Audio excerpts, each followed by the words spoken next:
SSLCയും electrician or wireman ട്രേഡിലുള്ള 2 വർഷത്തെ government അംഗീകാരമുള്ള national or state level trade സർട്ടിഫിക്കറ്റും നേടിയിട്ടുള്ള ആളാണോ നിങ്ങൾ എങ്കിൽ നിങ്ങൾക്ക് KSEBയിൽ വർക്കർ ആവാൻ നല്ല ഒരു അവസരം. ഇതിനുവേണ്ടി 985 വേക്കൻസീസ് ആണ് നോട്ടിഫൈ ചെയ്തിരിക്കുന്നത്.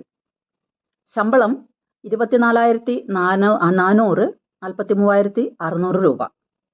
18നും 40നും ഇടയിൽ പ്രായമുള്ളവർക്കാണ് ഇതിനു വേണ്ടി അപ്ലൈ ചെയ്യാവുന്നത്.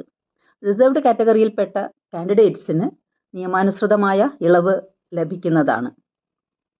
www.keralapsc.gov.in എന്ന വെബ്സൈറ്റിൽ 1 ടൈം രജിസ്ട്രേഷൻ ചെയ്താണ് ഇതിന് വേണ്ടിയിട്ടുള്ള അപ്ലിക്കേഷൻ സബ്മിറ്റ് ചെയ്യേണ്ടത്. ഇതിന് അപ്ലൈ ചെയ്യുവാനുള്ള ലാസ്റ്റ് ഡേറ്റ് 3rd June 2026 ആണ്. PSC നടത്തുന്ന പരീക്ഷയുടെ അടിസ്ഥാനത്തിലായിരിക്കും ഇതിലേക്കുള്ള നിയമനം. Thank you for listening.